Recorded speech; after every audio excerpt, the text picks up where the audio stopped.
नमस्कार दोस्तों, आपके अपने चैनल हमारे संस्कार में आपका बहुत बहुत स्वागत है। जेठ का महीना गया और अब आषाढ़ की बारी। हमारे हिंदू धर्म के अनुसार हर महीने का अपना अलग महत्व होता है। तो चलिए अब शुरू करते हैं आषाढ़ महात्म की कथाएं। आज हम आपके लिए लेकर आए हैं आषाढ़ महात्म की कथा नंबर 1। तो चलिए सबसे पहले जान लेते हैं आषाढ़ मास के महत्व के बारे में। हमारे हिंदू धर्म के अनुसार आषाढ़ महीने का विशेष महत्व बताया गया है। हिंदी पंचांग और शास्त्रों के अनुसार आषाढ़ हिंदी कैलेंडर का चौथा महीना होता है। सभी महीनों के नाम नक्षत्रों पर आधारित होते हैं और हर महीने की पूर्णिमा को चंद्रमा जिस भी नक्षत्र में रहता है उस महीने का नाम उसी नक्षत्र के आधार पर रख दिया गया था। आषाढ़ नाम भी अपूर्वाषाढ़ा और उत्तराषाढ़ा नक्षत्रों पर आधारित है। आषाढ़ महीने की पूर्णिमा को चंद्रमा इन्हीं दो नक्षत्रों में से एक नक्षत्र में रहता है, जिसके कारण इस महीने का नाम आषाढ़ पड़ा।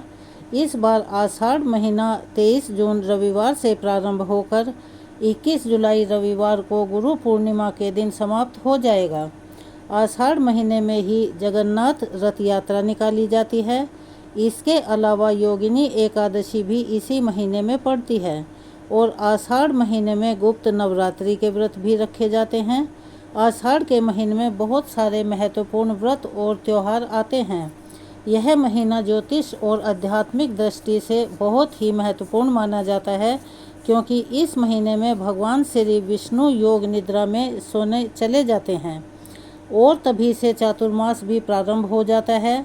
आषाढ़ मास में देवी दुर्गा, भगवान शिव, भगवान विष्णु और सूर्यदेव के साथ ही जल देवता की पूजा का भी विधान है।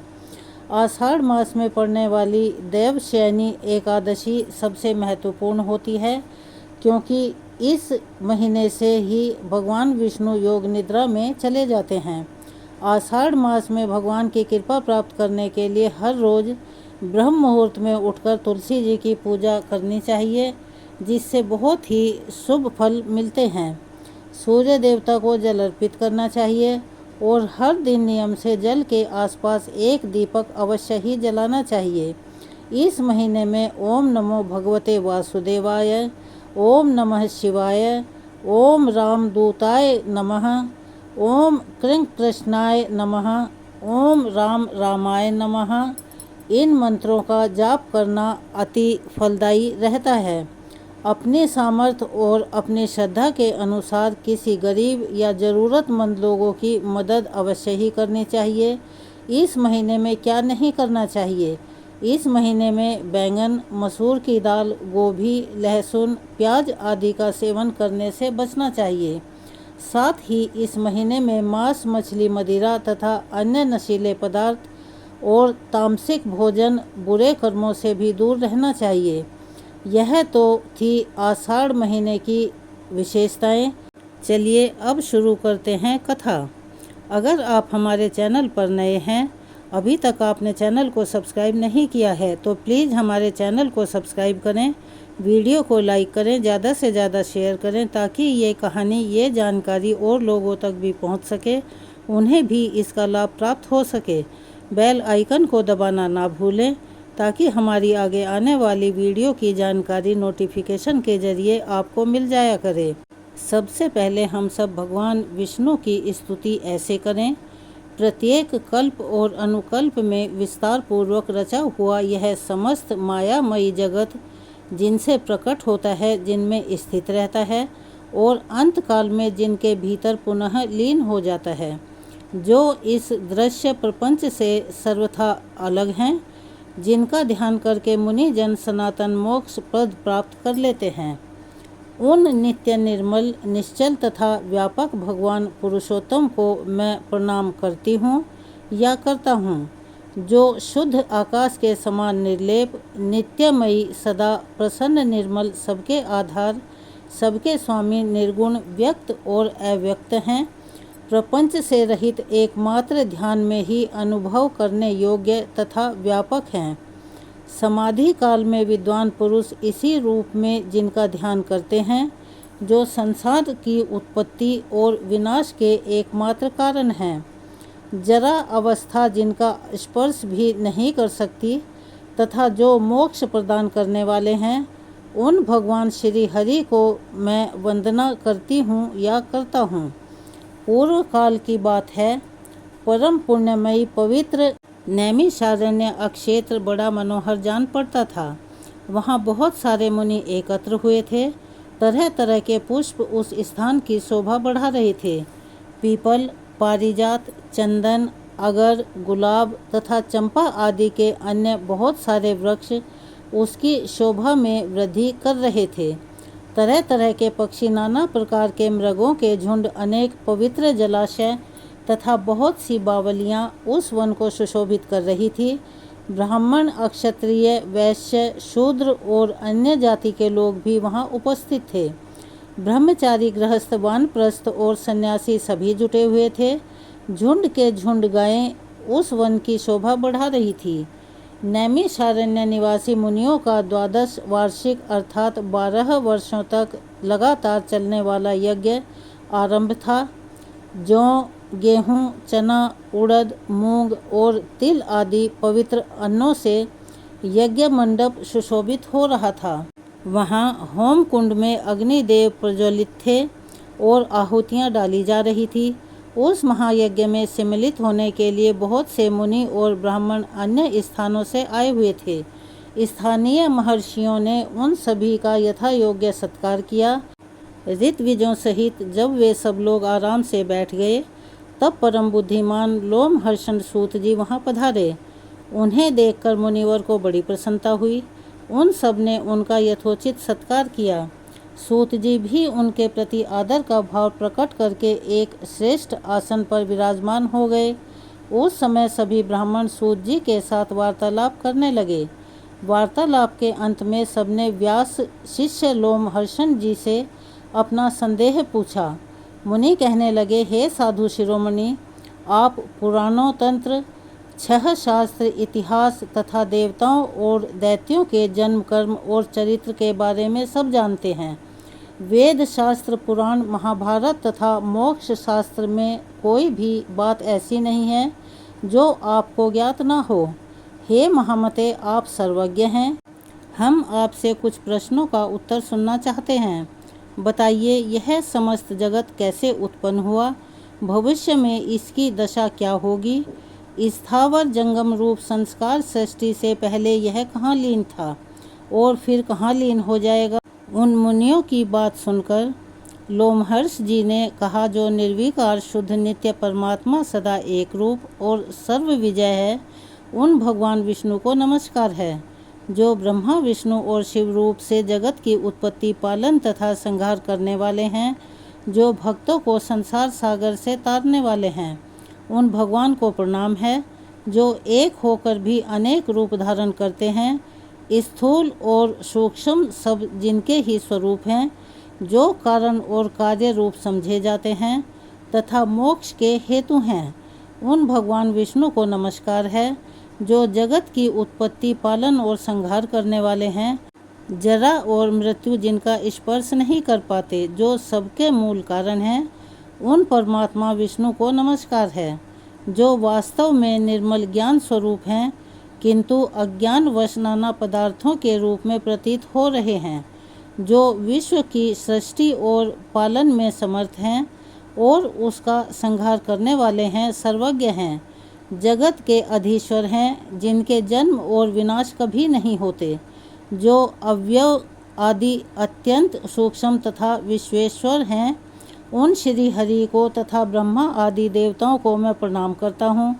तत्पश्चात इतिहास पुराणों के ज्ञाता, वेद वेदांग के पारंगत विद्वान, संपूर्ण शास्त्रों के तत्व पराशर नंदन भगवान व्यास को, जो मेरे गुरुदेव हैं, प्रणाम करके मैं वेद के तुल्य माननीय पुराणों का वर्णन करूँगा। पूर्व काल में दक्ष आदि श्रेष्ठ मुनियों के पूछने पर कमल योनि भगवान ब्रह्मा जी ने जो कथा सुनाई थी, वह पाप नाशिनी कथा मैं इस समय कहूँगा। मेरी वह कथा बहुत ही विचित्र और अनेक अर्थों वाली होगी। उसमें श्रुतियों के अर्थ का विस्तार होगा। जो इस कथा को सदा अपने हृदय में धारण करेगा अथवा निरंतर सुनेगा, वह अपनी वंश परंपरा को कायम रखते हुए स्वर्ग लोक में प्रतिष्ठित होगा। जो नित्य सदसत्व रूप तथा कारणभूत अव्यक्त प्रकृति है, उसी को प्रधान कहते हैं। उसी से पुरुष ने इस विश्व का निर्माण किया है। मुनिवर अमित तेजस्वी ब्रह्मा जी को ही पुरुष समझो। वे समस्त प्राणियों की सृष्टि करने वाले हैं तथा भगवान नारायण के आश्रित हैं। हे मुनिवर, अब मैं आप सभी से ब्रह्मा जी ने अपने श्री मुख से जिस कथा का वृतांत सुनाया था, उसका वर्णन करने जा रहा हूँ। ध्यानपूर्वक सुनो।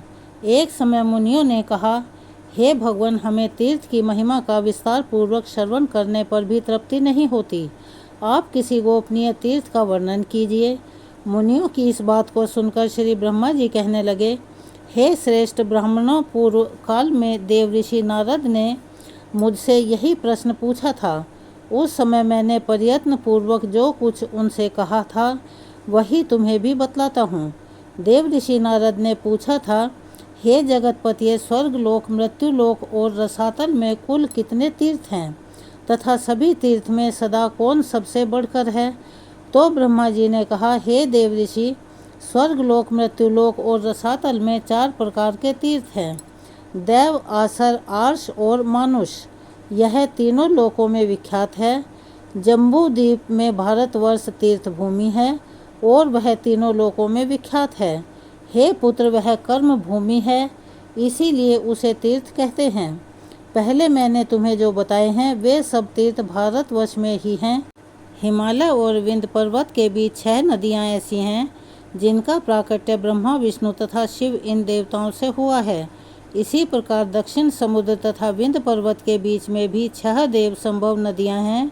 यह 12 नदियाँ प्रधान रूप से बतलाई गई हैं। गोदावरी, भीमरथी, तुंगभद्रा, कृष्ण, वेणी, तापी और पयोशनी, यह विंध्य पर्वत के दक्षिण की नदियां हैं। भागीरथी, नर्मदा, यमुना, सरस्वती, विशोका और वितस्त, यह विंध्याचल और हिमालय पर्वत से संबंध रखने वाली नदियां हैं। इन पुण्यमयी नदियों को देवतीर्थ बतलाया गया है। गए, कोलासर, व्रत, त्रिपुर, अंधक और मूर्धा लवण, नमुच, संग, यम, पाताल, केतुम तथा पुष्कर, इनके द्वारा आवर्त तीर्थ आसु कहलाते हैं। प्रभास, भार्गव, अगस्ती, नारायण, वशिष्ठ, भारद्वाज, गौतम और कश्यप, इन ऋषि मुनियों द्वारा सेवित तीर्थ ऋषि तीर्थ हैं। अमरीश, हरिश्चंद्र, मानधाता, मनु, कुरु, कनखल, भद्रावल, अशो, नचिकेता, वृषा, कपि तथा अरिंदम आदि मानव द्वारा निर्मित तीर्थ मानुष तीर्थ कहलाते हैं। यह सब यश तथा उत्तम फल की सिद्धि के लिए निर्मित हुए हैं। तीनों लोकों में कहीं भी जो स्वतः प्रकट हुए देव तीर्थ हैं, उन्हें पुण्य तीर्थ कहा गया है। इसी प्रकार मैंने तीर्थ भेद बताए हैं। महादैत्य राजा बलि देवताओं के अजय शत्रु हुए। उन्होंने धर्म, यश, प्रजा पालन, गुरु भक्ति, सत्य भाषण, बल, पराक्रम, त्याग और क्षमा के द्वारा वह सम्मान प्राप्त किया जिसकी तीनों लोकों में कहीं कोई तुलना नहीं है। उनकी बढ़ती हुई समृद्धि को देखकर देवताओं को बड़ी चिंता हुई। वे आपस में सलाह करने लगे कि हम बलि को कैसे जीतें। राजा बलि के शासनकाल में तीनों लोक निष्कंटक थे। कहीं पर आधि व्याधि अथवा शत्रु की कोई बाधा नहीं थी। अनावृष्टि और अधर्म का तो नामो निशान नहीं था। स्वप्न में भी किसी को दुष्ट पुरुष का दर्शन नहीं होता था। देवताओं को उनकी उन्नति बाण की तरह चुभने लगी। बलि की कीर्ति रूपी तलवार से वे टुकड़े टुकड़े हुए जाते थे तथा उनके शासन रूपी शक्ति से देव के समस्त अंग विदीर्ण हो रहे थे। अतः उन्हें कभी भी शांति नहीं मिलती थी। इस कारण देवता उनसे द्वेष करने लगे, उनके यश रूपी अग्नि से जलने लगे। अतः वे व्याकुल होकर भगवान विष्णु की शरण में गए। देवतागण भगवान विष्णु से कहने लगे, शंख, चक्र और गदा धारण करने वाले जगन्नाथ, हम पीड़ित हैं, हमारी सत्ता छिन गई है। आप हमारी रक्षा के लिए अस्त्र शस्त्र धारण करते हैं। आप जैसे स्वामी के होते हुए हम पर ऐसा महान दुख आ पड़ा है। प्रभु, हमारी जो वाणी है आपको प्रणाम करती है, वही एक दैत्य को कैसे नमस्कार करेगी। हे सुरेश्वर, आपके ऐश्वर्य से पुष्ट होकर अपने ही पराक्रम से तीनों लोकों को जीतकर हम स्थिर होंगे। दैत्य को हम कैसे नमस्कार करें। देवताओं का यह वचन सुनकर दैत्यों का संहार करने वाले भगवान ने देव कार्य की सिद्धि के लिए इस प्रकार कहा। श्री भगवान बोले, देवताओं, बलि मेरा भक्त है, उसे देवता और असुर कोई भी नहीं मार सकता। जैसे तुम लोग मेरे द्वारा पालन पोषण के योग्य हो, वैसे ही बलि भी है। मैं बिना युद्ध के ही स्वर्ग में बलि का राज्य छीन लूँगा और बलि को बांधकर तुम्हारा राज्य तुम्हें लौटा दूँगा। ब्रह्मा जी कहते हैं, बहुत अच्छा कहकर देवता स्वर्गलोक को चले गए। इधर देवताओं के स्वामी भगवान विष्णु ने आदिति के गर्भ में प्रवेश किया। उनके जन्म के समय अनेक प्रकार के उत्सव होने लगे। यज्ञेश्वर यज्ञ पुरुष स्वयं ही वामन रूप में अवतरित हुए। इसी समय बलवानों में श्रेष्ठ बलि ने अश्वमेध यज्ञ की इच्छा ली। प्रधान ऋषि तथा वेद वेदांग के ज्ञाता पुरोहित शुक्राचार्य ने उस यज्ञ का आरंभ करवाया। स्वयं शुक्र ही यज्ञ के आचार्य थे।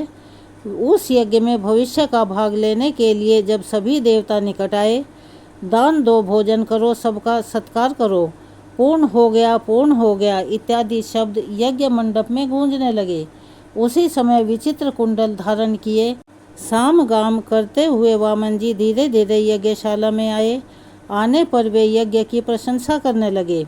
शुक्राचार्य उन्हें देखते ही तुरंत समझ गए कि यह ब्राह्मण रूपधारी वामन देवता वास्तव में दैत्यों के विनाशक, यज्ञ और तपस्या के फल देने वाले और राक्षस कुल का संहार करने वाले साक्षात विष्णु हैं।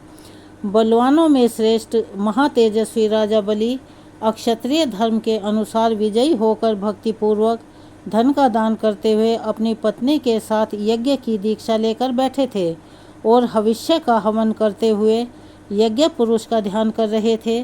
शुक्राचार्य जी ने वामन जी को पहचानकर तुरंत ही राजा बलि से कहा, हे राजन, यह जो बोने शरीर वाले ब्राह्मण तुम्हारे यज्ञ में आए हैं, यह वास्तव में ब्राह्मण नहीं, यज्ञ वाहन यज्ञेश्वर विष्णु हैं। प्रभु, इसमें तनिक भी संदेह नहीं है कि यह देवताओं का हित करने के लिए ही बालक रूप धारण करके तुमसे कुछ याचना करने के लिए आए हैं। अतः पहले मुझसे सलाह लेकर पीछे ही इन्हें कुछ दान देना। यह सुनकर शत्रु विजयी बलि ने अपने पुरोहित शुक्राचार्य से कहा, मैं धन्य हूँ गुरुवर, जिसके घर पर साक्षात यज्ञेश्वर मूर्तिमान होकर पधारे और कुछ याचना करते हैं। अब इसमें सलाह लेने के योग्य कौन सी बात रह जाती है। मुनिवर ऐसा कहकर पत्नी और पुरोहित शुक्राचार्य के साथ राजा बलि उस स्थान पर आए जहाँ आदिति नंदन वामन जी विराजमान थे। राजा बलि ने हाथ जोड़कर पूछा, भगवान बताइए आप क्या चाहते हैं। तब वामन जी कहने लगे, महाराज, केवल 3 पग भूमि दे दीजिए और किसी धन की मुझे आवश्यकता नहीं है। बहुत अच्छा, ऐसा कहकर राजा बलि ने रत्न जड़ित कलश से जल लिया और वामन जी को भूमि संकल्प करके दे दी। सभी महर्षि और शुक्राचार्य चुपचाप देख रहे थे। वामन जी ने धीरे से कहा, राजन, स्वस्थ आप सदा सुखी रहें, मुझे मेरी नापी हुई 3 पग भूमि दे दीजिए। बलि ने तथास्तु कहकर जैसे ही वामन जी की ओर देखा, वे विराट रूप के हो गए। चंद्रमा और सूर्य उनकी छाती के सामने आ गए। उन्हें इस रूप में देखकर स्त्री सहित दैत्यराज बलि ने विनयपूर्वक कहा, हे जगतमयी विष्णु, आप अपने पग बढ़ाइए। वामन रूपधारी श्री विष्णु बोले, दैत्य, आज देखो मैं पैर बढ़ा रहा हूँ। बलि ने देखकर कहा, बढ़ाइए, अवश्य बढ़ाइए। तब भगवान ने पृथ्वी के नीचे स्थित कच्छप की पीठ पर पैर रखा। पहला पग बलि ने यज्ञ में रख दिया, किंतु उनका दूसरा पग ब्रह्मलोक तक जा पहुँचा। उस समय उन्होंने बलि से कहा, दैत्यराज, 2 पग तो मैंने रख लिए, लेकिन मेरा तीसरा पग रखने के लिए स्थान नहीं बचा है, कहाँ रखूं? तो यह सुनकर बलि ने हंसते हुए कहा, हे जगतमयी, हे देवेश्वर, आपने ही तो जगत की सृष्टि की है, मैं तो इसका सृष्टा नहीं हूँ। यदि यह छोटा या थोड़ा हो गया हो तो इसमें आपका ही दोष है, मैं क्या करूँ? केशव, फिर भी मैं कभी असत्य नहीं बोलता, अतः मेरे सत्य की रक्षा करते हुए आप अपना तीसरा पग मेरी पीठ पर ही रख दीजिए। बलि का यह वचन सुनकर वेद त्रयी रूपदेव पूजित भगवान प्रसन्न होकर बोले, दैत्यराज, मैं तुम्हारी भक्ति से अत्यंत प्रसन्न हूँ, तुम्हारा कल्याण हो। वत्स, कोई वर मांगो। तब बलि ने जगत के स्वामी भगवान त्रिविक्रम से कहा, हे प्रभु, अब मैं आपसे याचना नहीं करूँगा। अब आप खुद ही अपनी इच्छा से मुझे जो कुछ देना चाहते हैं वह दे दीजिए। तब भगवान ने स्वयं ही प्रसन्न होकर उन्हें मनवांछित वर दे दिया। वर्तमान समय में रसातल का राज्य, भविष्य में इंद्रपद, स्वतंत्रता तथा अविनाशी यज्ञ आदि प्रदान कर दिए। इस प्रकार दैत्य बलि को यह सब कुछ देकर भगवान ने उन्हें पुत्र और पत्नी सहित रसातल में भेज दिया और इंद्र को देवताओं का राज्य अर्पित कर दिया। इसी बीच में उनका जो दूसरा पग मेरे लोक में पहुंचा था, मुनिवर, उसे देखकर मैंने यह सोचा, यह मेरे जन्मदाता भगवान विष्णु का चरण है, जो सौभाग्यवश मेरे घर आ पहुंचा है। इनके लिए मैं क्या करूं जिससे मेरा कल्याण हो सके। मेरे पास जो यह श्रेष्ठ कमंडल है, इसमें भगवान शंकर का दिया हुआ पवित्र जल है। यह जल उत्तम, वरदायक, शांतिकारक, शुभति भोग और मोक्ष का दाता, विश्व के लिए मात्र रूप, अमृतम, पवित्र, औषध, पावन, पूज्य, ज्येष्ठ, श्रेष्ठ, गुमयी तथा स्मरण मात्र से लोगों को पवित्र करने वाला है।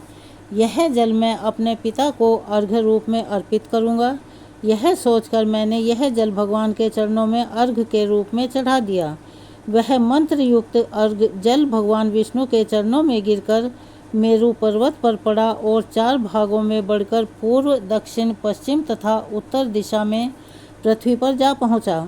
दक्षिण में गिरे हुए जल को भगवान शंकर ने जटाओं में रख लिया।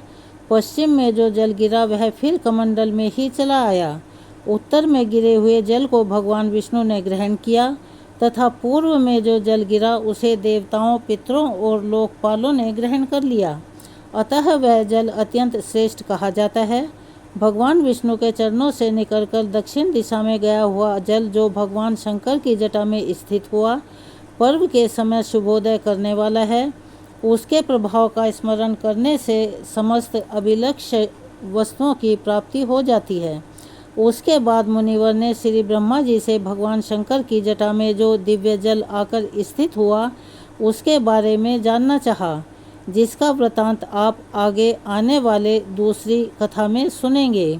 आप आषाढ़ मास की दूसरी कथा सुनने के लिए अगली वीडियो का इंतज़ार ज़रूर कीजिएगा। अगर आप हमारे चैनल पर नए हैं, अभी तक आपने हमारे चैनल को सब्सक्राइब नहीं किया है, तो प्लीज़ हमारे चैनल को सब्सक्राइब करें, वीडियो को लाइक करें, ज़्यादा से ज़्यादा शेयर करें ताकि इस कथा का लाभ दूसरे लोगों तक भी पहुंच सके। बेल आइकन को दबाना ना भूलें ताकि हमारी आने वाली हर वीडियो की जानकारी आपको नोटिफिकेशन के ज़रिए मिल जाया करे। कमेंट्स बॉक्स में ओम नमो भगवते वासुदेवाय नमः, हरे कृष्णा, हर हर महादेव लिखना ना भूलें। अपना सहयोग और प्यार हमें ऐसे ही देते रहें। धन्यवाद।